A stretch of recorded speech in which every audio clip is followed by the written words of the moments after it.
Hello students, welcome to Jarvis campus. हमने हमारे last video में देखा कैसे स्पेनिश और पोर्टुगीज़ ने अमेरिका के ऊपर कब्जा कर लिया एक डिजीज़ की मदद से। हमने ये भी देखा कि कैसे लोग ग्लोबलाइज हो रहे थे और अमेरिका अब डेवलप हो रहा था यूरोप के साथ मिलके। अब हुआ क्या कि मिड 18th सेंचुरी में यूरोप की हालत काफ़ी ख़राब हो गई, वो काफ़ी ज़्यादा गरीब होने लगा। ऐसा क्यों? क्योंकि वहाँ पर पॉपुलेशन काफ़ी ज़्यादा बढ़ गई थी और पॉपुलेशन बढ़ रही थी इसलिए रिसोर्सेज कम हो रहे थे। इसके अलावा यूरोप में कई सारी बीमारियां भी फैल रही थी जिसकी वजह से लोग मर रहे थे। एक और जो चीज़ हो रही थी वो थी कॉन्फ्लिक्ट्स अमॉन्ग रिलीजन के अगेंस्ट में कॉन्फ्लिक्ट्स हो रहे थे। यहाँ पर एक वर्ड आता है रिलीजन डिसेंटर्स। ये वो लोग थे जो रिलीजन्स के ब्लाइंड बिलीफ को नहीं मानते थे, जो उनके रिलीजन्स के जो थॉट्स थे उनको अपोज करते थे, जिसकी वजह से रिलीजन के बीच में कॉन्फ्लिक्ट्स झगड़े हो रहे थे। और ऐसे लोगों को यानी रिलीजन्स डिसेंटर्स को परसिक्यूटेड कर दिया जाता था, यानी सज़ा सुना दी जाती थी या देश से बाहर निकाल दिया जाता था। तो इन सारे रीजंस की वजह से यूरोप के जो लोग थे उनको एक ही रास्ता दिखाई दे रहा था कि भाई अब एक ही जगह है जो उन्हें बचा सकती है और वो है अमेरिका।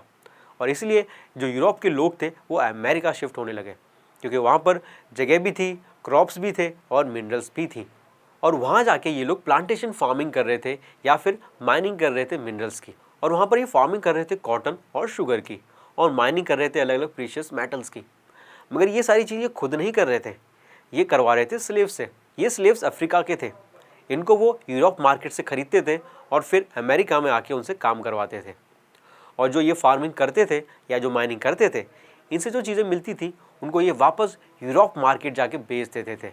तो इस तरह से अब यूरोप जो था वो धीरे धीरे डेवलप हो रहा था और अमेरिका भी डेवलप हो रहा था। मगर उस समय हमें याद रखना है कि चाइना और इंडिया भी एक बहुत बड़े कंट्री थे, बहुत रिच कंट्री थे। वहाँ पे लोग काफ़ी ज़्यादा ट्रेडिंग करते थे। मगर क्योंकि अब अमेरिका भी डेवलप हो रहा था, इसलिए अमेरिका के साथ साथ यूरोप भी डेवलप हो रहा था। और अब धीरे धीरे जो लोग थे वो चाइना या इंडिया की जगह कहाँ ट्रेड करने लगे? वो ट्रेड करने लगे यूरोप में, क्योंकि सारा सामान, सारी मिनरल्स उन्हें यूरोप में मिल रही थी, वो भी सस्ते दामों में।